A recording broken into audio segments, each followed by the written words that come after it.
Brethren, let's turn together to 1 Samuel chapter 17. 1 Samuel chapter 17, 47. And all the assembly shall know that the Lord saveth not with the sword and spear, for the battle is the Lord's, and he will give you into our hands.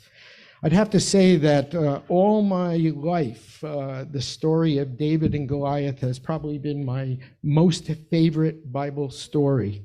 So let's revisit this account in 1 Samuel 17, and I'm going to navigate through the account, merging both the King James Version and the Message Bible, along with some paraphrasing of my own. So we're going to pick up in the first couple of verses with the Philistines drew up their troops for battle, and Saul and the Israelites came together, camped at the valley of Elah, and spread out their troops in battle readiness for the Philistines.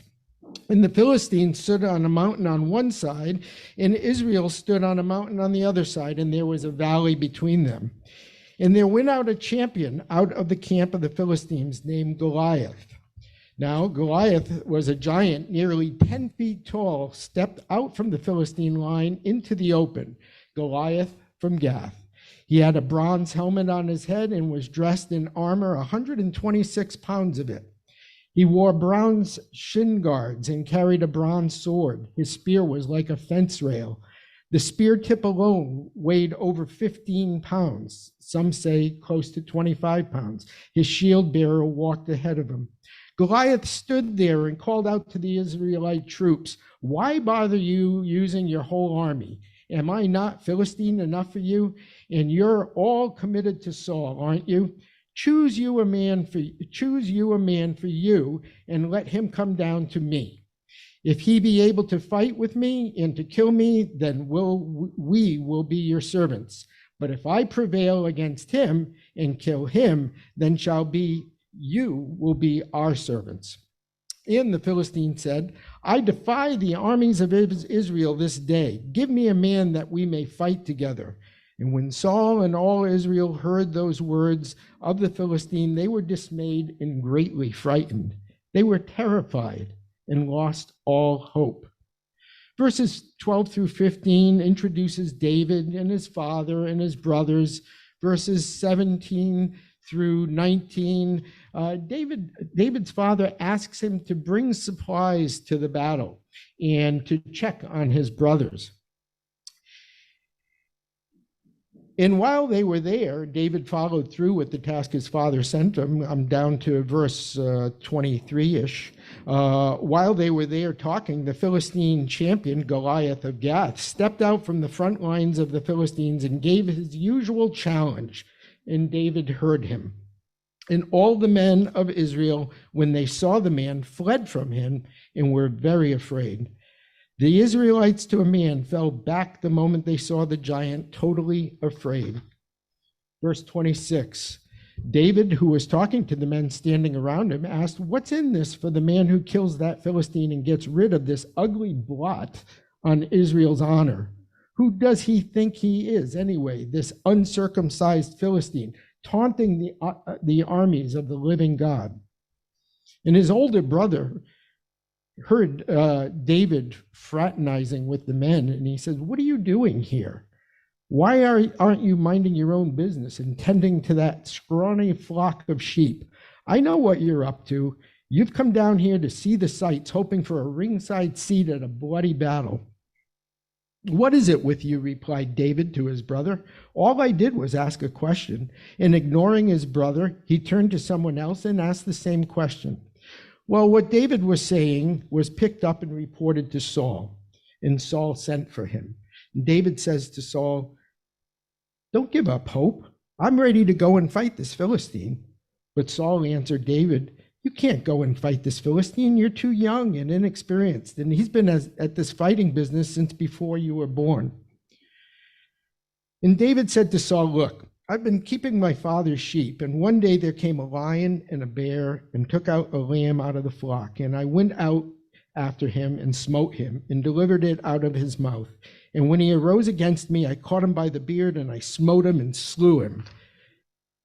Thy servant slew both the lion and the bear, and this uncircumcised Philistine shall be as one of them, seeing he hath defiled the armies of the living God. David said, moreover, the Lord that delivered me out of the paw of the lion and out of the paw of the bear, he will deliver me out of the hand of the Philistine. And Saul said unto David, go, and the Lord be with you. So Saul tries to give David his armor, and David tries it on, and it doesn't fit well, and so he removes it. So what did he do? He took his staff, and he chose him 5 smooth rocks, I'm on verse 40, and put them in a shepherd's bag which he had, and with his sling was in his hand, and he drew near to the Philistine. And the Philistine came on and drew near unto David, and the man that bare the shield went before him. And when the Philistine looked about and saw David, he disdained him, for he was but a youth and ruddy and of a fair complexion. And the Philistine said unto David, am I a dog that thou comest to me with staves? And the Philistine cursed David by his gods. And the Philistine said to David, come to me, and I will give thy flesh unto the fowls of the air and to the beasts of the field. Then said David to the Philistine, thou comest to me with a sword and with a spear and with a shield, but I come to thee in the name of the Lord of hosts, the God of the armies of Israel, whom thou hast defiled. This day will the Lord deliver thee into my hand, and I will smite thee and take thine head from thee, and I will give the carcasses of the host of the Philistines this day to the fowls of the air, air and to the wild beasts of the earth, that all the earth may know that there is a God in Israel. And all this assembly shall know that the Lord saveth not with the sword and the spear, for the battle is the Lord's, and he will give you into our hands. Verse 48, and it came to pass when the Philistine arose and came and drew nigh to meet David, and David hasted and ran toward the Philistine. David hasted and ran toward the army to meet the Philistine. And David put his hand in his bag and took thence a stone and slang it and smote the Philistine in his forehead, and that the stone sunk into his forehead, and he fell upon his face to the earth. So David prevailed over the Philistine with a sling and with a stone, and smote the Philistine and slew him. But there was no sword in the hand of David. And when the Philistines saw their champion was dead, they fled.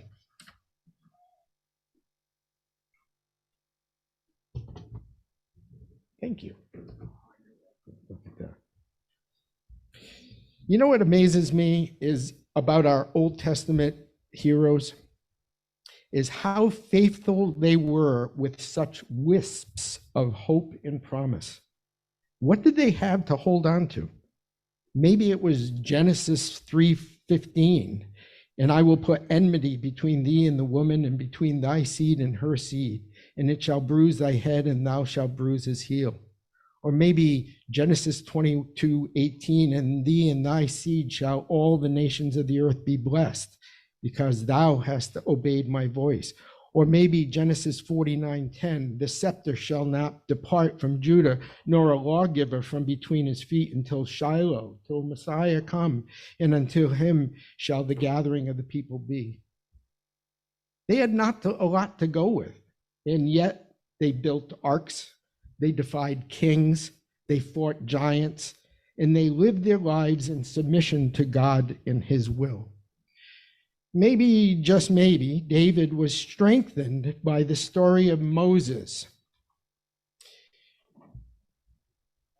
That when the 10th plague was done and the death of the firstborn, Pharaoh cast out the Hebrews, then realized what he had done, that they had left. He chased after them. And as they approached them, they were afraid. They said, weren't there enough cemeteries large enough for us in Egypt so that you take us out here to the wilderness to die?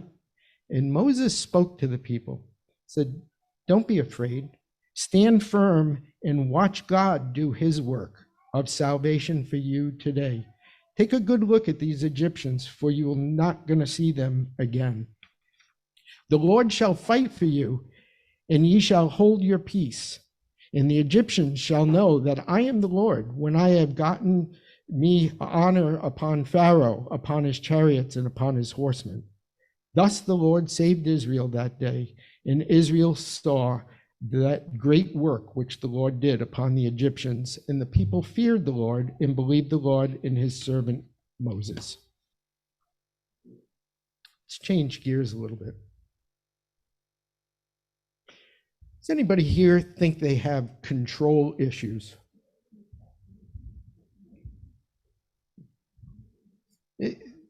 Think for a moment. Please don't say it out.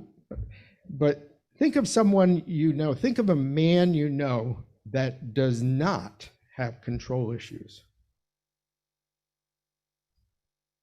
Think of a woman you know that doesn't have control issues. Someone once said, I have control issues. Now, I know you find that hard to believe. And I wonder if you could guess who made that suggestion. But in my defense, and anyone else who answered yes, I do think it's rather natural. When I say natural, I do mean natural to our old nature, our human nature, not our new creature. Why do so many of us want control? The desire for control may be rooted in a fear of uncertainty. Our new creature is relegated to this natural, human, mortal, imperfect, fallen, frail body. And as these bodies navigate their lives, they interface with the environment around them. We interact with our environment, the world around us, through our senses, our hearing, our touch, our sight, our smell, our taste. It's natural for us to want to be comfortable and content and at peace and at rest. And furthermore, we're brought up to be independent, problem solvers, free thinkers. So our tendency is to want to be in control and to take control. I've got this. I've got this. Sometimes it's almost like we grit our teeth. I've got this, but do we? It's easy to let go of control when everything is going the way you want it, or when you know what the outcome will be. Or it's easy to let go of control when you don't care about the outcome.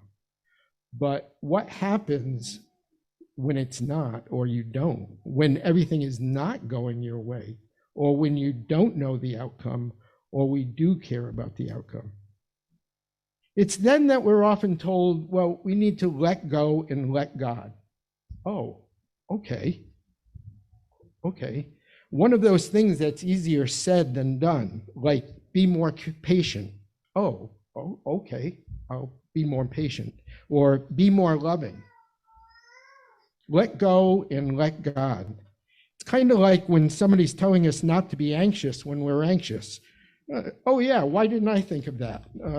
I think I'll not be more anxious. We're not going to focus on anxiety, but anxiety is often related to a sense of control. And anxiety can be caused by a lack of that sense of control in one or more areas of our life. The lack of control can cause this powerless feeling in the face of fears and worries. This lack of sense of control can leave us feeling worried or fearful, even when we don't think we should. When you feel a vague and nagging and worry, tension, edginess, or irritability, frustration, we're feeling out of control and unsettled.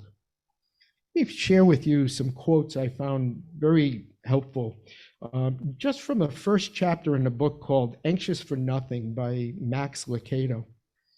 It's based on Philippians 4:16, as you might think. Be careful for nothing, but in everything by prayer and supplication with thanksgiving, let your requests be known unto God. And that word careful comes from Strong's 3308 for anxious. In fact, most translations are going to translate it as be anxious for nothing. Brother Russell points out in the 6th volume that we don't want to be overly anxious. Some of the quotes, I hope you find these as helpful as I did. Anxiety is not a sin, it's an emotion. So don't be anxious about being anxious. Anxiety and fear are cousins, but not twins. Anxiety and fear are cousins, but not twins. Fear sees a threat. Anxiety imagines one. Fear screams, "Get out." Anxiety ponders, "What if?" Anxiety is a meteor shower of what ifs. Our need for control seems to be rooted in the fear and discomfort that comes from uncertainty, that unknowing. One sister recently said, "I'd like to be less of a warrior and more of a warrior. I'd like to be less of a W-O-R-R-I-E-R, a warrior, and more of a warrior, W-A-R-R-I-O-R."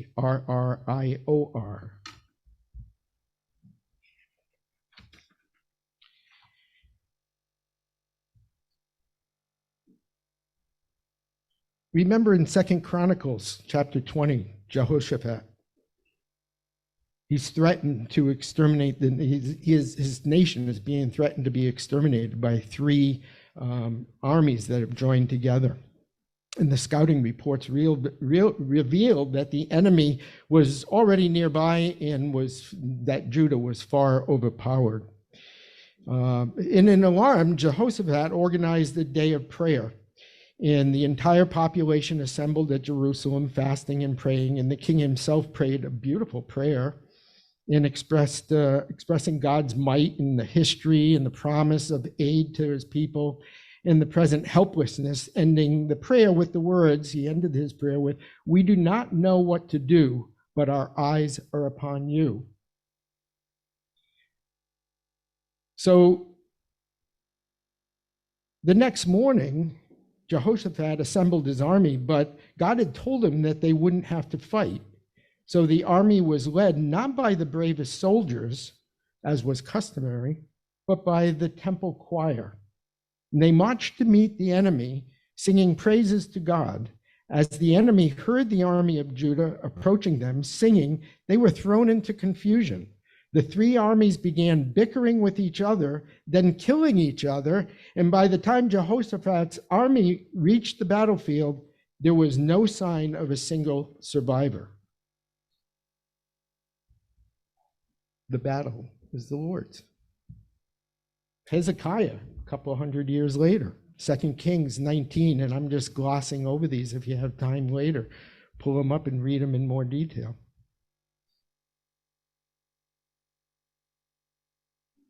Hezekiah was concerned for the king of Assyria, was prophesied or told that he was going to come and attack Judah.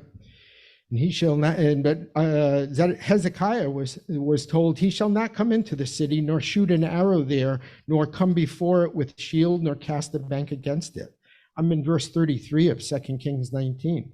"By the way that he came, by the same shall he return, and shall not come into the city, saith the Lord. For I will defend the city to save it, for mine own sake, and for my servant David's sake." Verse 35, "And it came to pass that night that the angel of the Lord went out and smote in the camp of the Assyrians 185,000, 185,000. And when they arose in the morning, behold, there were all dead corpses." The battle was the Lord's. I can fast forward this to about 60 years ago, and this account is not scriptural, but to me it speaks to the same thing. We refer to it as the Six-Day War. The Arabs refer to it as the 1967 war.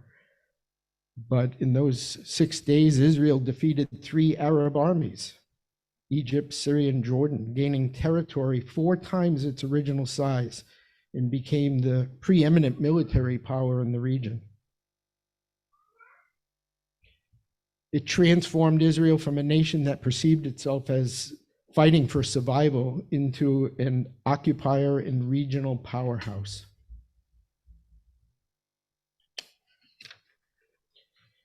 You know, just a month ago, we sat in our respective classes and we partook of the memorial. Maybe we sung all for Jesus, all my being's ransom power, all my thoughts and words and doings, all my days and all my hours, all for Jesus. And at some point during or prior to the service, we probably revisited the question, are ye able? Are ye able to partake of the cup of experiences? We often say that when we offer our life in consecration, we give everything over to our Heavenly Father, who then gives it back to us as stewards in his service. And we often say it's like a blank check, and we don't know what that amount is going to be and what those requests might look like. Brother Tim, I'm going to poorly quote you, but you often say, and I think you're quoting somebody else, that there are two parts to our consecration and our subsequent sanctification. There's God's part and there's our part.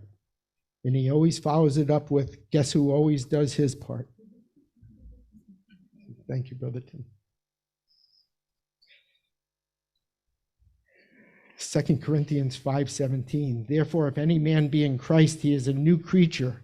Old things are passed away. Behold, all things are become new. You are a new creature, a new creation. Brother Russell dedicated a good long chapter in volume 6 called Foes and Besetments of the New Creation. Foes, the enemies, besetments, the trials, the tests, the struggles. Interesting, although besetments is not in the King James, the Greek word for that means to surround. How fitting that is. Our besetments surround us, especially in the world we live in. He considers, Brother Russell, considers the ongoing assailments from the world around us, our own flesh, and the adversary. We are the new creation. We are Jehovah's new creation. And as we grow and develop these new creature embryos in mortal earthen fallen vessels, are continually assailed. As we suggested, we interact with our environment, the world around us, through our senses. So it's natural for us to want to be comfortable and content and at peace and at rest. So it's not odd that as this body wars against the new creation, that we want to hold on to control. But Peter tells us, beloved, think it not strange concerning the fiery trials which is to try you, as though some strange thing happened unto you. So here we sit with our Goliaths in front of us. Not a comprehensive list, but maybe a thought-provoking list. You know, in our 20s, it was, can I make it on my own? How do I pursue an education? Do I pursue an education? Do I pursue marriage? Will I ever get married? In the 30s, maybe it was a decade of new beginnings, new jobs, new careers, new homes, kids. In the 40s, you look back, begin to look back, have I accomplished all that I hoped for? In the 50s, maybe it's the halfway point. I always appreciate the wisdom of Sister Tricia. She said when I turned 50, it's like turning one with 50 years of experience. I like that. Somebody once said, you spend the first 50 years collecting stuff and the second 50 years getting rid of stuff. Empty nesting, maybe. Kids moving out, maybe becoming less dependent, maybe parents becoming more dependent.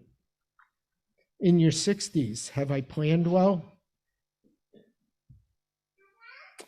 70s, why can't I do what I used to be able to do? 80s, 90s, can I acquiesce? Patient endurance, aging gracefully, reaching the fourth quarter mark and standing there. What is our Goliath? Is it health? Physical health or emotional health? You go in for that routine appointment and it all of a sudden turns out to be not so routine. Relationships, maybe it's our Goliath is a relationship with spouses, with children, with parents, with coworkers, with brethren. Maybe Goliath is the job. My job, I'm not going anywhere. I'm working as hard as I can and I still can't make ends meet. I like my job, but the people I'm working with are just so difficult. Maybe Goliath is our age itself. That not being able to do what you were able to do just a short time ago. You might be saying, well, what if it's more than one of these? What if it's all of them? Beloved, think it not strange concerning the fiery trial which is to try you, as though some strange thing happened unto you. But rejoice inasmuch as ye are partakers of Christ's suffering, that when his glory shall be revealed, ye may be glad also with exceeding joy. So just let go and let God. Oh, okay. Gee, I wish I had thought of that. I guess I'll do that. Well, so if the battle is the Lord's, what do we do? So anticipating this service and working on the study, I was in fellowship with Sister Melinda. Great to see the Beaver children back there today. So I said to Sister Melinda, if the battle is the Lord's, what do we do? And without hesitation, she said, show up. I loved it. Show up. That's it. Show up. The battle, the conflict is the Lord's, but the effort is ours. The battle, the reason for it, and the outcomes are God's. Proverbs 16:9, a man's heart deviseth his ways, but the Lord directeth his paths. Sometimes it's one foot in front of the other, not even one day at a time, but one moment at a time. So what does showing up look like? Well, it looks like being ready and willing and dressed for work. Ready for our orders. Proverbs 3:5 and 6. Trust in the Lord with all thine heart and lean not unto thine own understanding. In all thy ways acknowledge him, and he shall direct thy paths. And dressed for work. Take unto you the whole armor of God, that ye may be able to withstand in the evil day, and having done all, to stand. And just as Jehoshaphat did, pray. Pray for help. Pray for strength. Pray for instruction. Pray without ceasing. Jesus and Paul teach us that more than sparrows, and even more than natural Israel, who were friends of God, we are children, sons of God. If ye then, Matthew 7:11, if ye then, being evil, know how to give good gifts unto your children, how much more shall your Father which is in heaven give good things to them that ask him? So as a child would go to a loving parent, let us therefore come boldly unto the throne of grace, that we may obtain mercy and find grace to help in time of need. Hebrews 4:16. Because aren't not 5 sparrows sold for 2 farthings, and not one of them is forgotten by God? But even the very hairs of your head are all numbered. Fear not, therefore, ye are more value than many sparrows. Fear not, little flock, for it is your Father's good pleasure to give you the kingdom. In a mantra that Vicky held on to,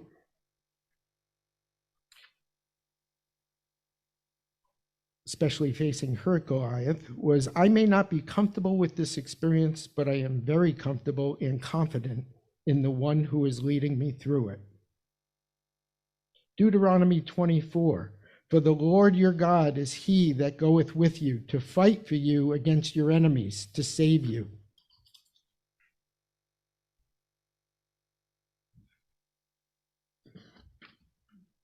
The Lord is my shepherd. I shall not want. He makes me to lie down in green pastures. He leads me beside still waters. He restores my soul. He leads me in the paths of righteousness for his name's sake. Yea, though we walk through the valley of the shadow of death, we fear no evil. For you are with me, your rod and your staff, they comfort me. You prepare a table before me in the presence of my enemies. You anoint my head with oil, my cup runs over. Surely goodness and mercy shall follow me all the days of my life, as I dwell in the house of the Lord forever. Matthew 6:27 says, can all your worries add a single moment to your life? As we sometimes do when we're perplexed, or went to Google and said, what's the best thing to say to somebody when they're anxious? This is what Google said. The answer is, I am always there for you.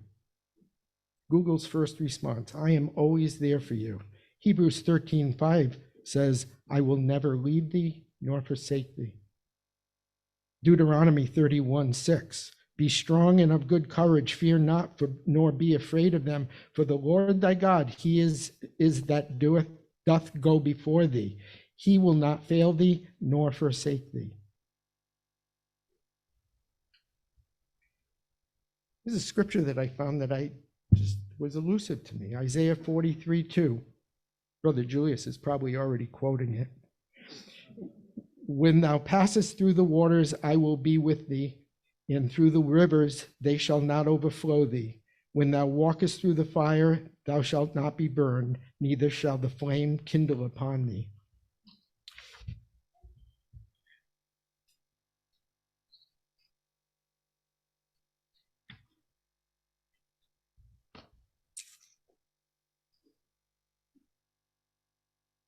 I'm reminded in Matthew, near to our pre-memorial studies,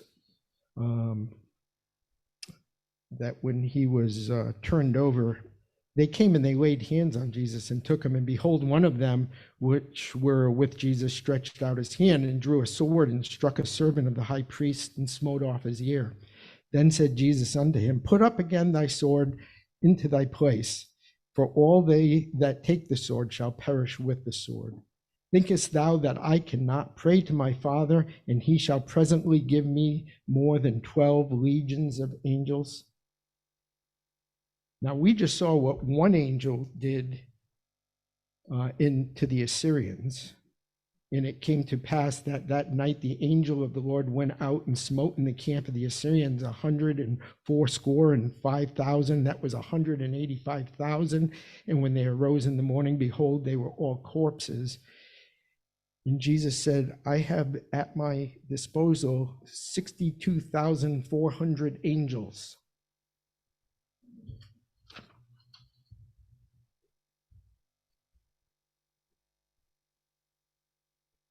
Our Old Testament Bible heroes had such a wisp of promise to go on. We have so much. As we are here at the end of the age, we have such a perspective of God's plan, and we have such a cloud of witnesses. Wherefore, seeing we are also compassed about with so great a cloud of witnesses, let us lay aside every weight and the sin which doth so easily beset us, and let us run with patience the race that is set before us. And this cloud for me is not just those in the scriptural record, but those that were once in this room with us and that are not anymore. Think of their example. Think of the inspiration that they gave to us.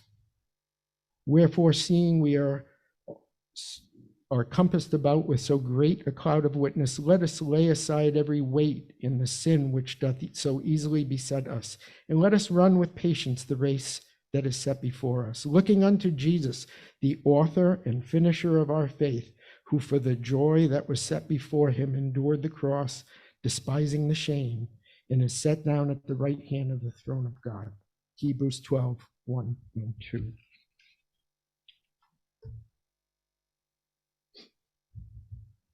So the battle is the Lord's.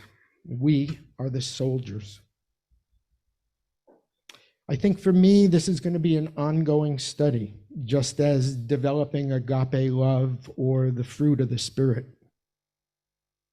Men's hearts are failing them for fear and for looking after those things which are coming on the earth, for the powers of heaven shall be shaken. Brethren, men's hearts will fail them, but not yours. Maybe you have come here weary from the battle, and that's a good thing. That means you've been in the battle, and that you're going back into the battle. But fear not, little flock, for it is your Father's good pleasure to give you the kingdom. You can do all things through Christ, which strengtheneth you. Finally, my brethren, be strong in the Lord and in the power of his might. For his grace is sufficient for thee, for his strength is made perfect in our weakness.